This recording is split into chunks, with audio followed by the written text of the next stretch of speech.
This, my friends, is the Texas Instruments Wizatron, and it very well might be the most useless calculator in the world. It does basically nothing. Of course, that might be a little bit of a cheat answer for most useless calculator, since technically this was an educational electronic toy introduced in 1977 here in the United States, which was the same year the Atari 2600 came out. So you had the Atari 2600 at home, you could play combat, and you could take your Wiz-A-Tron to go for portable entertainment. Now, when I say this does basically nothing, it hardly even tells you the answers to basic arithmetic, so that's the level of uselessness we're talking about here. Before I show you the glory of the Wiz-A-Tron and everything that it is capable of, you know, that scant little that it is capable of, I want to first draw a little bit of contrast with a much more popular educational toy that Texas Instruments released a year earlier in 1976, and that is the Little Professor. Now, both of these calculators, as is typical for devices of the day, are powered by a single 9-volt battery. So we're going to pry open the battery cover here, which is on the back of your Wiz-A-Tron, and I just pop that into the Little Professor real quick so I can show you how this other, more popular toy works, and you can understand why this other one was such a big success. This thing sold, I think, millions of units. I think I've read that the Wiz-A-Tron is rare. I've seen sources describe this cute little guy as rare. I don't think that's really true. If you go on eBay, I think you can find Wiz-A-Trons for not very much money. So, no, they're not super rare, but we will revisit the rarity discussion in just a second. So I've got the battery into my Little Professor here. Let me show you what this toy does. We will press the on button, that's right here in the bottom left, and zooming in to the LED display, you can see an operation, which I am pressing buttons here to pick an operation, and you can see a level here. So basically, the Little Professor just challenges you with a set of arithmetic problems. You can pick subtraction, for example, and then with the level button, you can set the level. It goes as high as level 4, it looks like. So if we go level 2, for example, and press the go button, the Little Professor is going to give us arithmetic problems. It's really quite cool. Here we've got 6 minus 4. If we put in, let's say the wrong answer, it's going to tell us we're wrong. And I guess it gives us another crack at it. If we get it, let's say we get it wrong again and again, third time. Okay, then it tells us the right answer. Very good. Press go and it moves on to the next problem, and it will give us a sequence of 10 problems. You see, if we enter 8, we got that right. 12 minus 5 is 7. You could play along at home. 1 minus 1, that's 0. This is thrilling gameplay. 12 minus 7 is 5. 10 minus 7 is 3. 12 minus 9 is 3. 6 minus 2 is 4. 10 minus 2 is 8. 3 minus 2 is 1. And you can see it flashing the number of problems we got correct. So that first one we totally blundered, but the other 9 we got correct. So really a neat little toy, you can pick different levels of difficulty, you can use a variety of operations, it will tell you the right answer if you keep getting a problem wrong, and it lets you just do a quick problem set for practice on your own. Very cool, very popular, but this is not the subject of today's video. Let's put this battery back in the Wiz-A-Tron and let me show you what this does. I don't know that the Wiz-A-Tron was sold past 1977, or at least not much. This was not a very popular apparatus. Now, datamath.org, a calculator museum website, suggests that this might have been sold exclusively at Sears. So that could have, a little bit to do with its failure as well, but I think you'll agree the functionality of this device, especially in a world that already had the Little Professor, is probably what really made it such a flop. I've got the battery in the Wiz-A-Tron now. One interesting thing to note, the power, you might notice, is different here, right? So for the Little Professor, we press this on button. For the Wiz-A-Tron, you've got a little switch here at the back, which at least on my unit is rather stubborn to press this thing down. Getting it up to turn the Wiz-A-Tron off is particularly difficult. But there, we've got it on, and you can see this equal sign appears.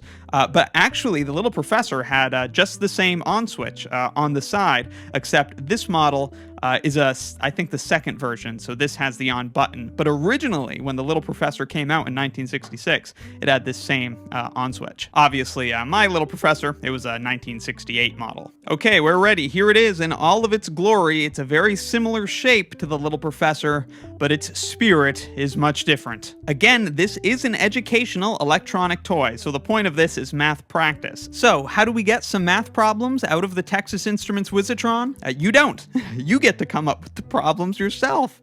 Hey, okay, that's kind of cool though, right? So, okay, like maybe we want to practice subtraction like we were just doing on our Little Professor. How about we do like 8 minus 5? So what you're going to see is if you start typing, we press 8, it's going to appear here on the left side of the display, and we'll press minus 5. Okay, the equal sign is gone, by the way. You can see that the equal sign is gone. We're going to place the equal sign once we're done putting in the left side of the equation. We are done now, so we'll press equals. And it's our job to put the right number on this side. I'm going to press 3, and let's see what happens when we get this correct.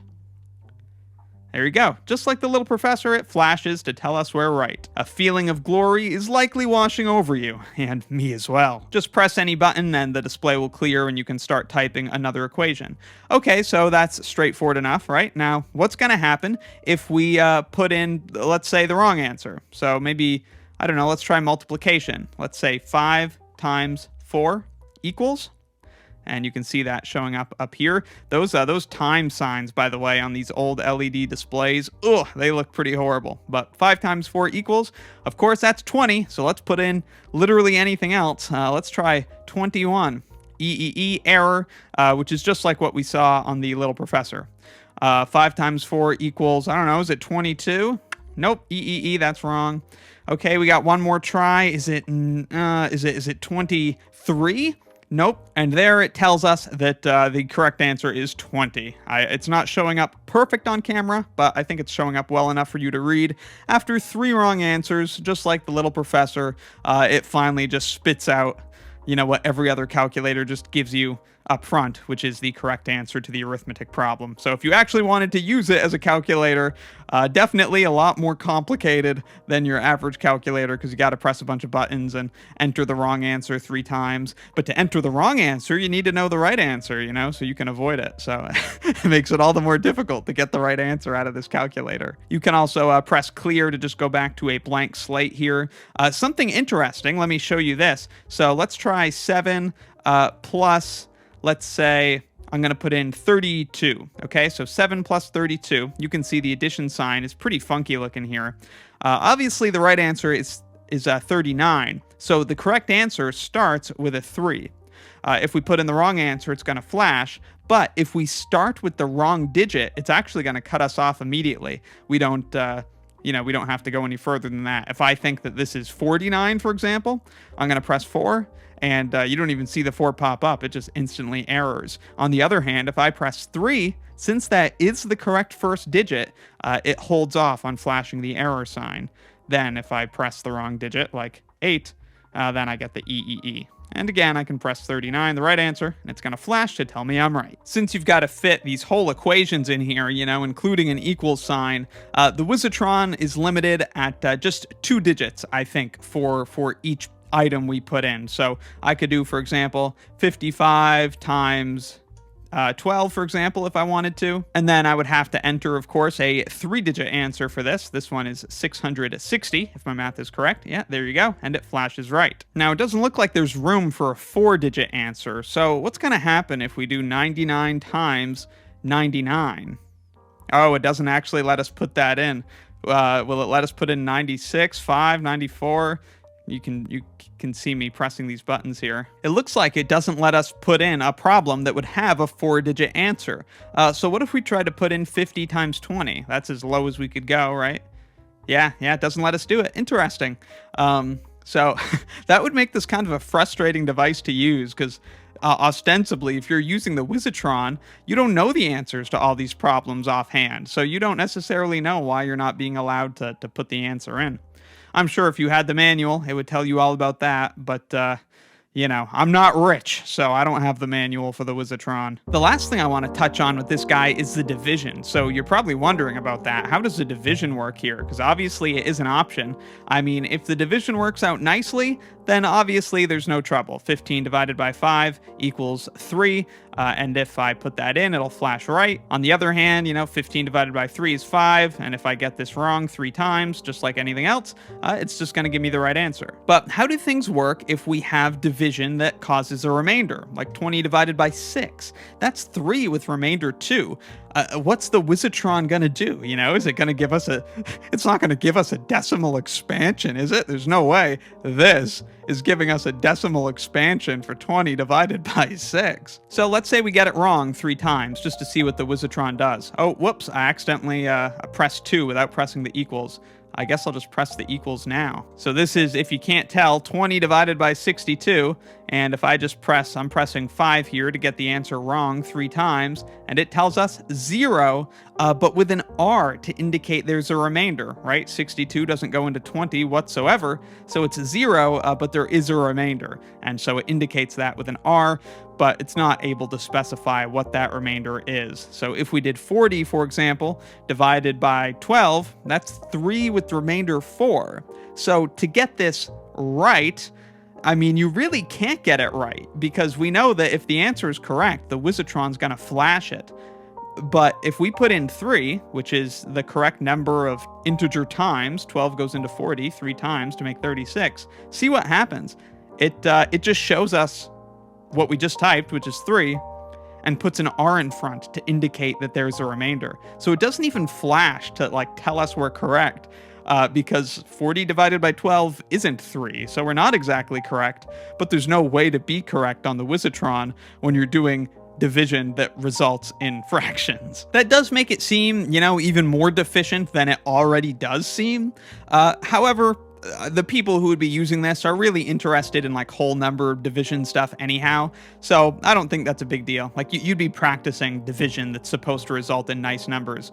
Of course, it raises the issue that you don't know what division problems result in the nice numbers. That's the whole reason you're stuck playing with your Wiz-A-Tron. But I mean, you gotta learn somehow. So I guess what are you gonna do? Just use the Wiz-A-Tron. And over time, you learn your multiplication, you learn your division facts, and you don't mess with that remainder anymore, because the Wiz-A-Tron can't handle it. Last thing is, let's just look at division by 0. I don't remember what this does. So if I put in 5 divided by 0, obviously that is not legitimate. What's it gonna do? Oh yeah, so it knows its limits. It can't do it. It's not going to let you do that. 5 divided by 0? No way. What about another type of syntax error? What if we type 5 divides equals? Doesn't let us do that. 5 divides plus minus? No, nothing like that. So yeah, it's got barriers in place to help prevent nonsense, but it does let you flirt with some messy division, so that's nice. Overall though, yeah, not the most useful calculator or appealing toy product in the world. Like I said, the Wiz-A-Tron isn't really rare, so if you find yourself charmed by it, I mean, look at that cute blushing little wizard, they're not difficult to get. However, this is just a replica, essentially, of the Math Magic, which is the exact same thing, but it just looks different. And Texas Instruments released that in the same year, 1977, before they basically just repurposed the Math Magic into this, the Wiz-A-Tron. And so the Math Magic is a lot more rare than this. I don't have a Math Magic, I am very sad to say, but we all have dreams, and that's certainly one of mine. There is a lot of charm to the design, I think, of both of these toys. The Little Professor, perhaps, is a little bit cuter, in my opinion. But, the Wiz-A-Tron's not bad either. The Little Professor definitely wins just because the whole thing is shaped like a character. It's this wise professor-looking character with a graduation cap reading a book. Really cool. The Wiz-A-Tron, I mean, this is not shaped like a wizard, but it's still charming little art. And at first I thought, oh, is that an idea cloud? The wizard is thinking about these basic arithmetic problems that you're trying out. But I don't know, it looks like he's zapping, the wizard here is telling you if you're right or wrong. He is zapping the magic of mathematical power from his fingertips here. And that's what you get the pleasure of observing in the display. That's very nice. Wiz-Tron. That's the Wizatron. Texas Instruments Wizatron, released in 1977. A big fat flop. Is it the most useless calculator in the world? Well, I'll be curious to hear what you think. But it does have its charm. These days, though, I would say we have slightly more enticing ways to pass time. The days of punching arithmetic into the Wizatron in the back of mom and dad's car. Unfortunately, those days are long behind us.